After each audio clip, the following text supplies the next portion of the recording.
The reality is we've been seeing things on TV, in the world, in our nation, in our politics, in DC, wherever, and it's been scratching our heads, and we've been saying, what in the world is going on?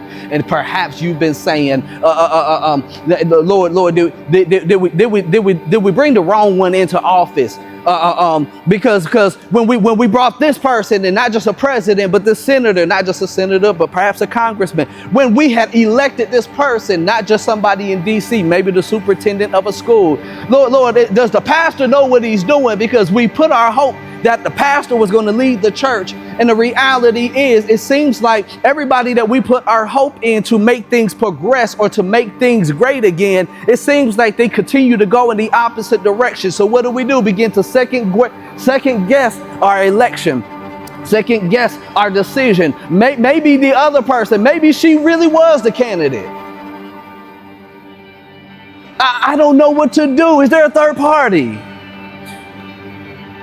Is there a third party? There's one phrase continued to come to my mind, which was, he's given us what we asked for. And no, I'm not talking about a candidate. I'm talking about when we placed our hope in a man or a woman to be the vehicle that would turn things around.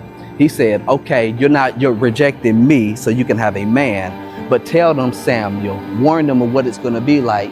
And God said, I'm going to give them what they asked for. Up to this point, Israel is the only nation in the world that has had Yahweh, the eternal creator and the living God, as their king. And at this particular point, they are forfeiting their privilege so they can be like everybody else. And they are rejecting God as their king. They're rejecting God to be the one who rules over them just so that they can have man. And God says, Samuel, go warn them what it's going to be like when the king.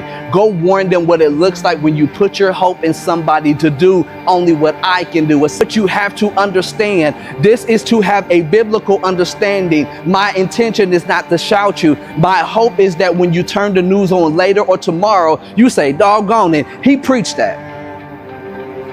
I pray the Holy Spirit starts bringing things into remembrance, and you now have to see things differently, because at the end of the day, God will raise up presidents, raise up governors, raise up mayors, raise up senators, raise up pastors. He will raise up leaders in our city, our streets, and our community, but he raises them up to be servants of God, while we want them to be raised up as replacements for God. Are y'all with me on today? Are y'all with me on today? Two particular reasons this message comes to us, again, is so that somebody say we begin to have a biblical understanding. I don't want you to get caught up in the weeds of the back and the forth discussions. I need you to have a big picture aerial kingdom view where you take a step back and you say, okay, I think I see the dynamics. And where my prayer was, well, Lord, which side am I to vote for? He says, y'all got to stop putting either side before me. Y'all with me on today? The second reason is we're supposed to be the solution to the problem. So we can't be out here complaining like everybody else for the thing we're assigned to. So what you see on the news is what man can do.